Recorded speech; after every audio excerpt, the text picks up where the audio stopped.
7 Genius Ways to Outsmart Manipulators. They're watching you, not because they admire you, but because they're calculating you. Manipulators don't look for strength, they look for softness, open wounds, signs of approval, seeking. And the moment they sense hesitation in your voice or guilt in your eyes, they strike. This world isn't filled with fair fights. It's filled with psychological warfare hidden behind smiles, compliments, and fake concern.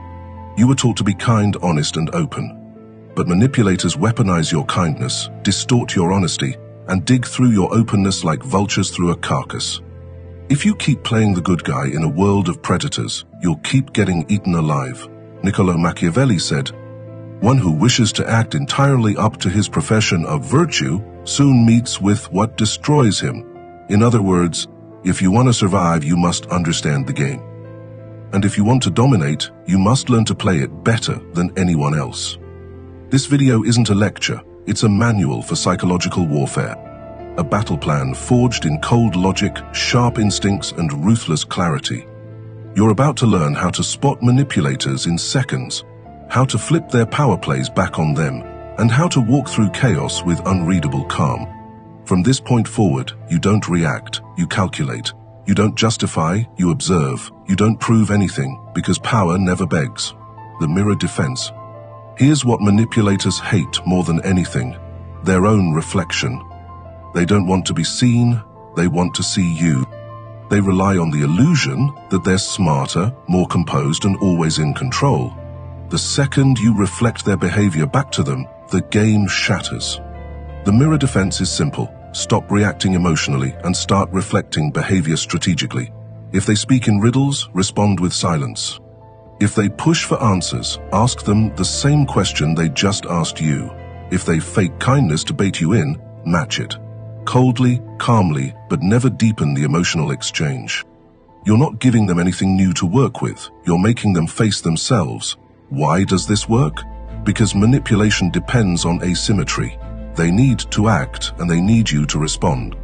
When you mirror instead of engage, the manipulator becomes unsure. They lose their advantage. They're no longer leading the dance. They're watching their moves get thrown right back at them. In real life, this looks like a calm stare when someone tries to provoke you. A polite, "That's interesting, why do you ask?" when someone digs for your weaknesses. Or simply mirroring their tone and words back with controlled detachment. You're not fighting them. You're showing them their own mask, and most people can't stand looking at it for long. Remember, the more they try to bend you, the more you become their mirror. Comment this below if you're done being predictable. My see through the game, the emotion vacuum. The manipulator's greatest weapon is not their words, it's your reaction. They test you with subtle digs, passive-aggressive smiles, or fake praise laced with hidden insults. And the moment you flinch, defend, or over-explain, they win, because now you're inside the emotional cage they built for you. You're playing by their rules. But here's the kill shot. Remove emotion from the equation entirely. Become a vacuum, cold, silent, unreadable. When you stop reacting, they lose control. The manipulator doesn't know what move to make when the board goes still. Your silence becomes a mirror they can't stand. Your neutrality, a fog they can't navigate. When someone tries to provoke you, give them nothing, not anger, not a smile, not even confusion, just eye contact and stillness. If they make a joke at your expense, don't laugh.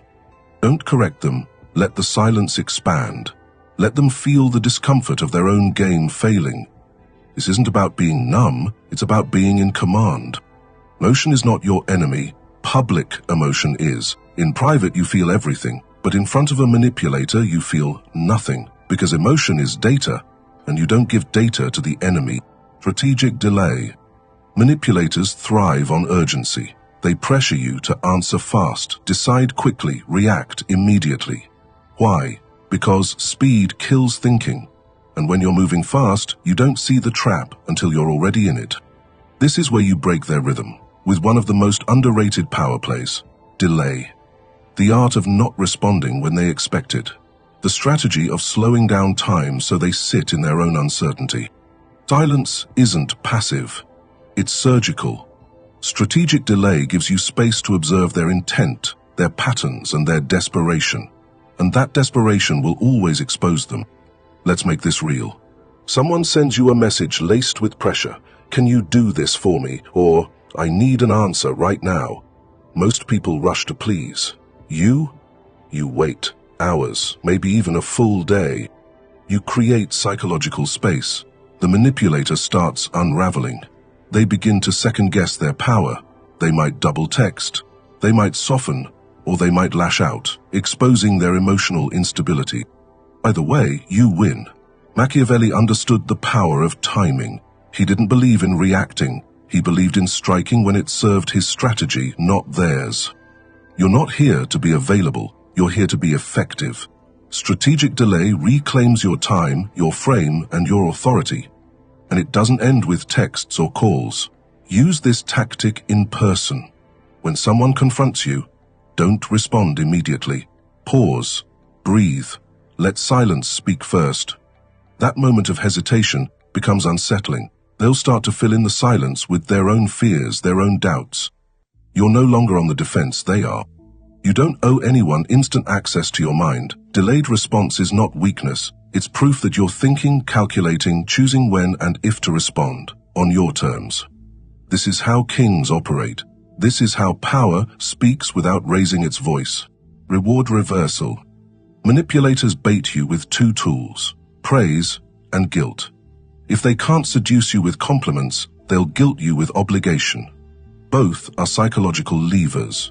One pulls your ego, the other your conscience. And if you respond to either, you're already under control. But here's the twist. Instead of resisting the reward, you flip it. You reverse the dynamic. You stop chasing validation and make them chase yours. This is called reward reversal, one of the coldest tactics in psychological warfare. Instead of rewarding their behavior with approval, attention, or agreement, you selectively withdraw. You remove the reward manipulators seek most, emotional response. And, in doing so, you change the entire power structure of the interaction. Let's break this down. When someone flatters you excessively, "You're so good at this, no one does it like you," they're trying to hook you with ego-stroking bait. Most people take it. They smile, say thank you, and feel compelled to return the favor. But when you respond with indifference, a simple nod, or better yet, a subject change, you signal one thing: I don't need your praise. I already know my value. Now, guilt. This one is trickier because it wears the mask of morality. After everything I've done for you, or you really can't help just this once? Here, the manipulator is tapping into your desire to be seen as good, noble, loyal. But again, reward reversal comes into play. You shift the focus, not by arguing, but by staying emotionally flat. You simply say, "Not this time," and move on. You don't explain. You don't defend, because defending guilt only makes you look guilty. Here's the core. People are addicted to validation, especially manipulators. They thrive on being seen, heard, and obeyed. When you become the source of validation and then restrict it, they spiral. You control when it's given, how it's given, and most importantly, if it's given. A powerful real-life example. During a meeting, a manipulative coworker takes credit for your work, expecting you to either explode or shrink. You do neither.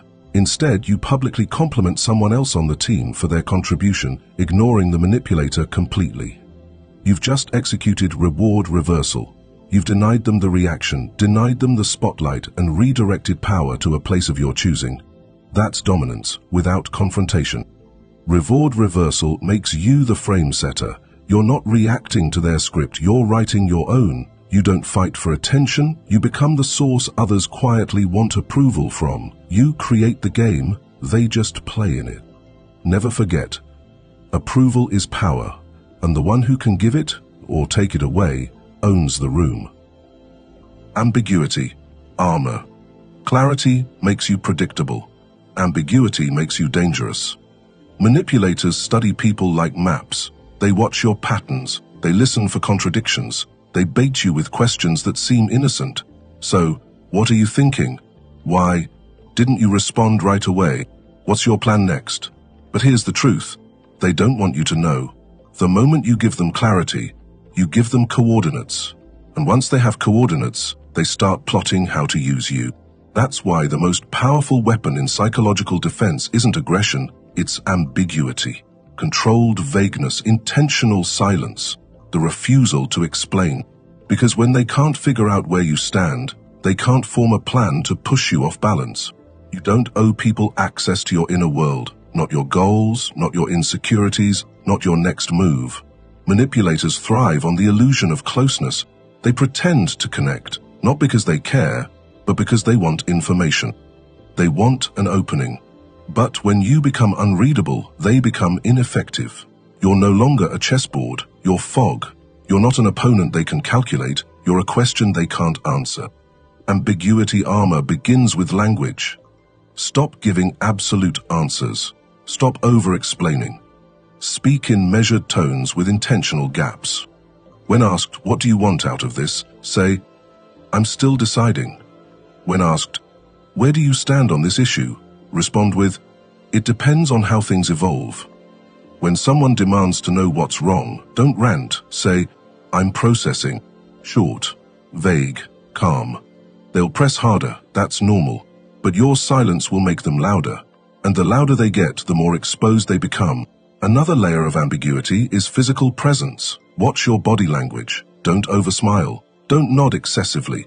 Don't lean in too much. When you reveal too much interest or approval through gestures, manipulators register that as leverage.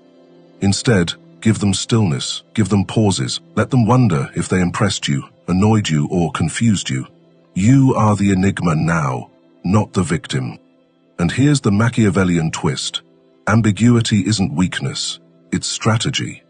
Machiavelli advised rulers to be both lion and fox, force and cunning. Force is what you do, cunning is what you hide. When you're ambiguous, you're not indecisive, you're untouchable. You create doubt in their mind while staying fully in control of yours. You frustrate their attempts to analyze you, predict you, or pin you down. Think about the power dynamics this creates. In conversation, when you say less, the other person reveals more. People hate psychological silence. They rush to fill it, and in doing so they expose what they fear, what they want, and how far they're willing to go, all while you sit back and watch. In relationships, when you don't label everything, when you keep parts of your life private, you maintain leverage. You create contrast. One moment you're warm, the next you're unreadable. And that contrast keeps people hooked, guessing, and cautious, because no one wants to lose what they don't fully understand. Mystery breeds value. Even in professional settings, ambiguity is power. The one who speaks last in a negotiation has the edge. The one who doesn't reveal their full intentions forces others to guess. And guessing creates hesitation. In leadership, this becomes an advantage. You're not erratic, you're deliberate. You're not cold, you're calculating. You're not distant, you're disciplined with your presence. Ambiguity creates space, and in that space you observe everything. You gather data, you watch people reveal their hand before you ever lift yours.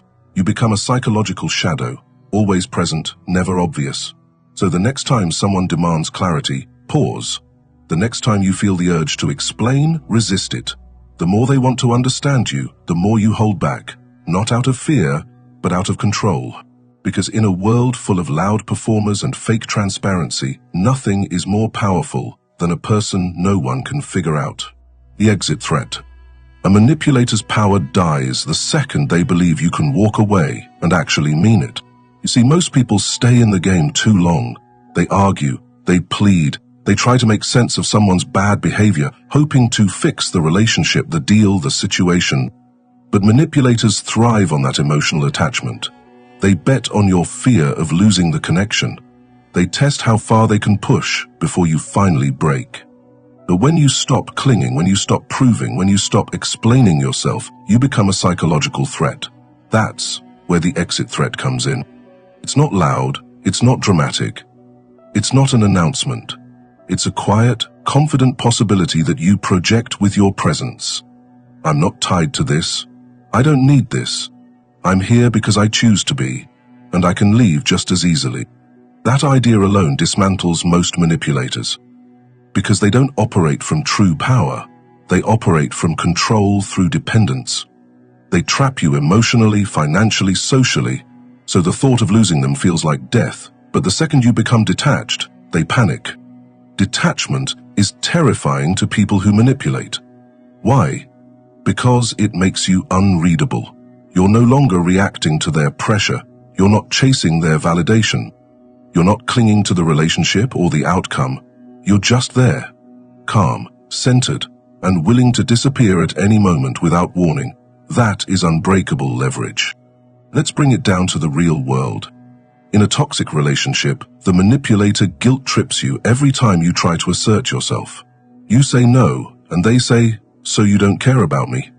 You try to take space, and they say, I guess I'm not a priority. The goal is to make you question your boundaries, to make you feel bad for having them. But then one day, you don't respond with explanations. You don't argue. You don't cry. You just say, all right, and you disappear for a few days. No calls, no texts, just presence removed. That silence burns, not because you're trying to punish them, but because for the first time they feel powerless. The same silence they once used to control you has now turned against them, and they start spiraling. Or take a workplace scenario. A colleague constantly undermines you, takes credit for your work, or pressures you into carrying their weight. Most people complain. They try to reason. But the cold strategist doesn't. You document everything. You get your results, you build connections on the side, and one day you request a transfer, or better, you resign and walk straight into a better opportunity. You don't beg, you don't warn, you vanish with your value. That's what the exit threat is, psychological oxygen control. You become the one who can pull the plug at any moment, and they know it. But here's the key. This tactic only works if it's real.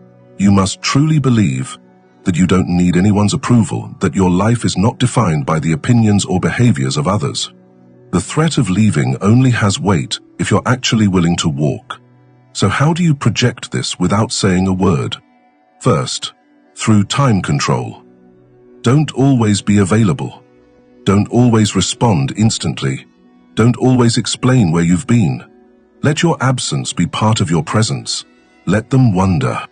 Second, through emotional discipline. When someone disrespects you, don't react. Don't defend. Don't even look wounded.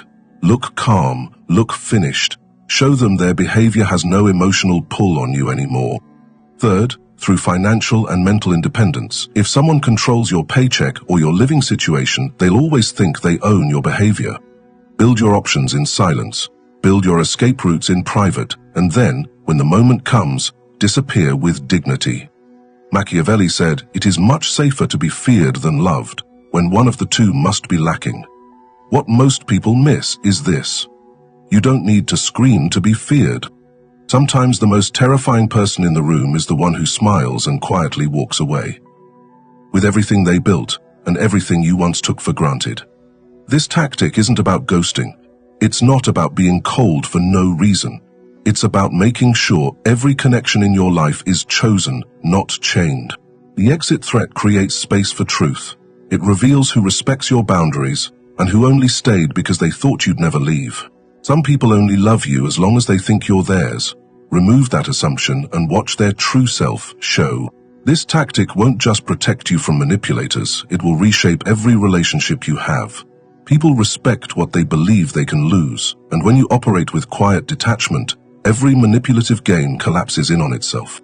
The gaslighting fails, the guilt-tripping backfires, the emotional hooks, they rust and break, because you're no longer playing to be accepted. You're walking in already whole. You're not proving your worth, you're proving that you'll protect your peace, no matter what it costs.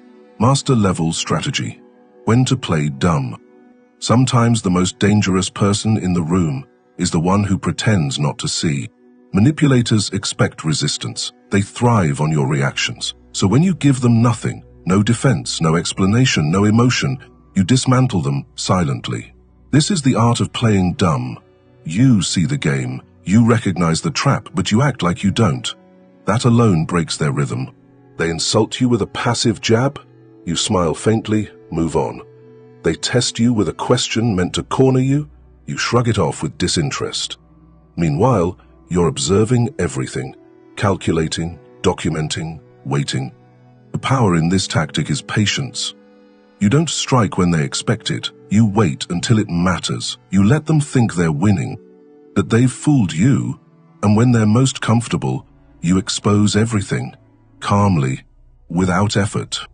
Because the real win isn't proving them wrong in the moment, it's proving they never had control in the first place. Let them believe you're blind, while you quietly build the blueprint to destroy them.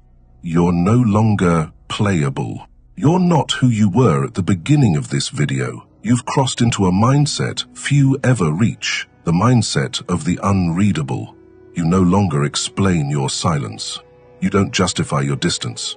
You don't flinch when someone tries to provoke you, because now you understand what they never wanted you to learn. Power doesn't chase, it chooses. You've stopped being the emotional supplier to those who fed on your reactions. You've killed the instinct to fix, to please, to explain, and in its place, you've built stillness, precision, cold clarity. You now speak with intent or not at all. You walk into rooms without seeking acceptance. You make people adjust to your presence instead of adapting to theirs. And when a manipulator tries their usual tricks, you don't resist them, you dissolve them with indifference. That's real power. That's psychological dominance. You don't need approval anymore. You've replaced it with authority. You are no longer baited, no longer drained, no longer exposed. You are a ghost to those who once thought they could read you. And to a manipulator, that's the most terrifying thing of all. Someone they cannot control.